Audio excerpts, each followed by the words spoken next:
Bolsonaro tem chance ou Lula já ganhou? Essa é a pergunta que uma imensa parte do eleitorado se faz atualmente. Os bolsonaristas porque querem saber se o candidato deles à reeleição pode vencer. Os petistas porque têm medo de uma virada, faltando poucas semanas para a eleição. Nesse episódio da Mosca, a gente levanta 5 pontos que jogam a favor do atual presidente e 5 pontos que jogam contra ele e a favor de Lula. Antes de começar, porém, é bom explicar por que não estamos considerando nem Simone Tebet, nem Ciro Gomes como possíveis vencedores. Isso se dá por 2 razões. A primeira, e mais óbvia, é porque uma virada de um candidato com menos de 10% das intenções de voto nessa altura do campeonato parece muito improvável. A segunda, porque a gente já tratou disso especificamente em outros episódios da Mosca. Assim, vamos focar no momento atual da eleição, considerando a realidade de Lula e de Bolsonaro, beleza? Bora começar? Então, ouvidos atentos e cabeças abertas que a Mosca vai decolar. Esse episódio vai ser separado por pontos específicos.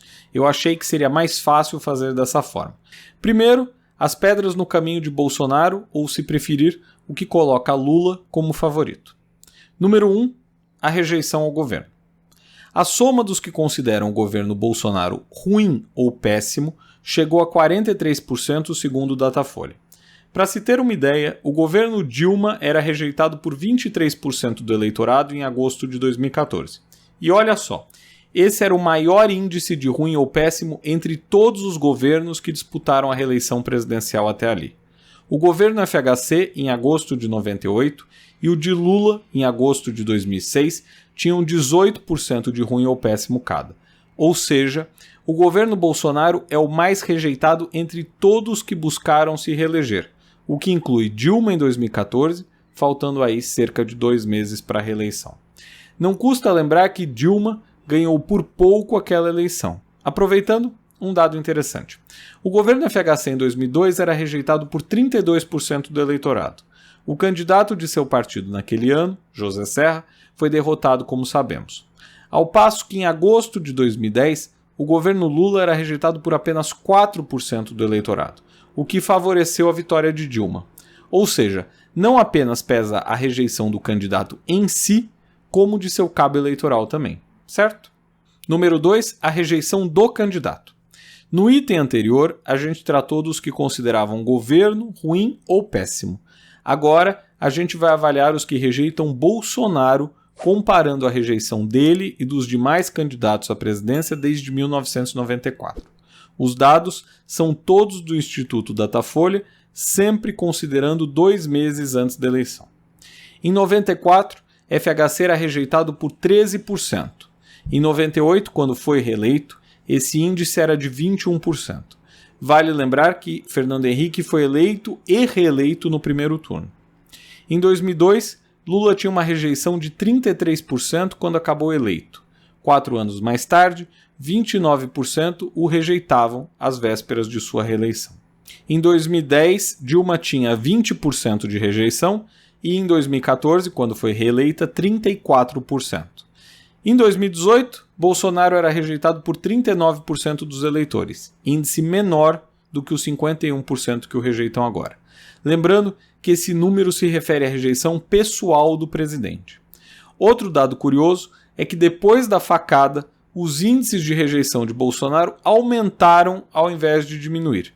O atentado a ele aconteceu no dia 6 de setembro de 2018 e as pesquisas do Datafolha daquele mês indicavam índices de rejeição superiores a 40%.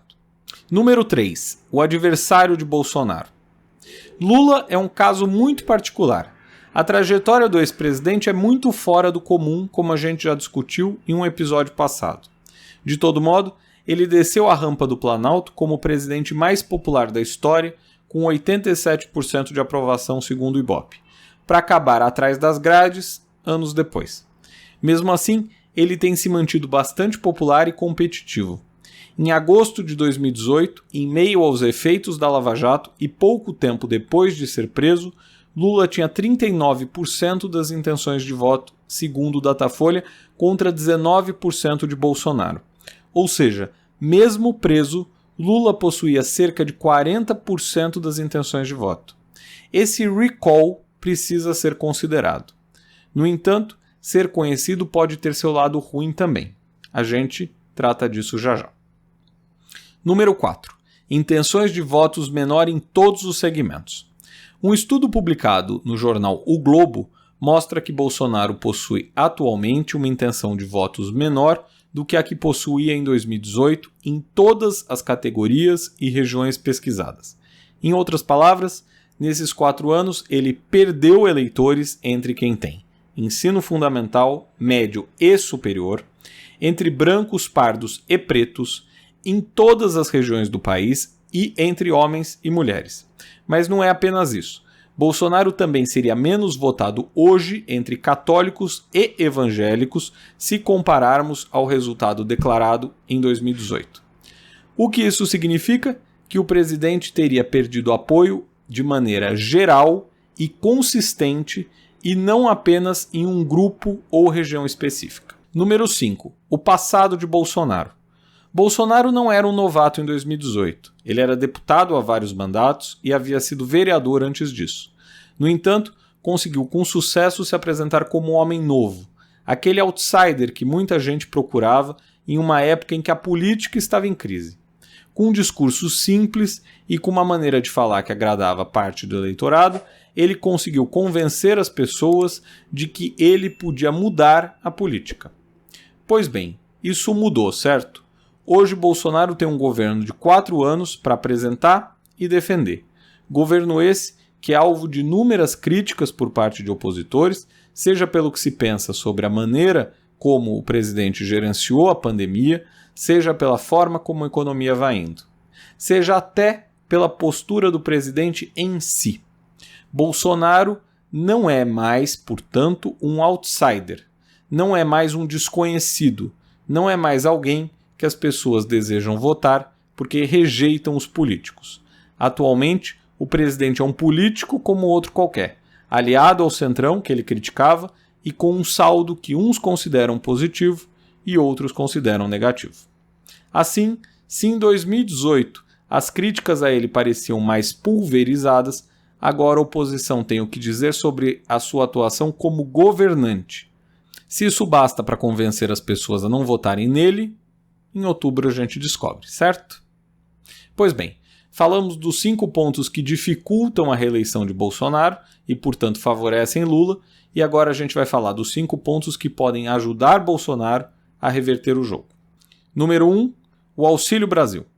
Esse episódio inteiro começou a ser pensado por uma declaração que eu li que dizia que a PEC emergencial que ampliou o Auxílio Brasil e concedeu outros benefícios era a maior mudança às vésperas de uma eleição desde o Plano Real. O impacto do Plano Real é evidente. Ele mudou a eleição de 94 e acabou sendo decisivo na eleição de FHC, como a gente já disse aqui em alguns episódios, aliás. Em maio daquele ano, FHC tinha 16% e Lula tinha 42%. O plano foi lançado em julho. Em agosto, FHC tinha 36% das intenções de voto e Lula 29%. Dali para frente, FHC só ampliou a vantagem. O Auxílio Brasil tem força para repetir o caso do Plano Real? É difícil. Mesmo assim, essa é a maior esperança do bolsonarismo. Número 2. O teto de vidro do petismo. Se é verdade que Lula tem um imenso recall eleitoral, ou seja, é extremamente conhecido, é verdade também que seu partido, o Partido dos Trabalhadores, o PT, teve anos difíceis depois que Lula desceu a rampa do Planalto. A popularidade do partido caiu, muitos de seus quadros foram associados a escândalos de corrupção, o governo Dilma foi muito mal avaliado pela população e por aí vai. Ou seja, Bolsonaro tem campo para falar mal do petismo, e vice-versa. É uma eleição em que os dois candidatos têm muito espaço para criticar. Porém, temos que lembrar que os bolsonaristas costumam ser melhores nas redes sociais. Em 2018 isso fez grande diferença. Será que fará agora? É uma possibilidade. Número 3. Os bolsonaristas. O Brasil está rachado, como dissemos em nosso último episódio. É nítido que hoje há torcidas pró e contra Lula e Bolsonaro. e os bolsonaristas são muito fiéis ao atual presidente. Prova disso é que mesmo diante das crises, como a saída de Moro ou a piora da economia, por exemplo, eles se mantiveram lá, fazendo manifestações, defendendo o governo e, sobretudo, estando presentes nas redes sociais. Claro que hoje a sociedade não está como em 2018, pelos motivos já apresentados. Ou seja, os bolsonaristas têm conseguido dialogar e eventualmente influenciar um grupo menor de pessoas. Mesmo assim, não podemos deixar de lado esse dado. Muitos políticos não contaram com uma massa tão aguerrida na defesa de um candidato como Bolsonaro conta. Os tucanos que o digam. Número 4. As pautas de costumes.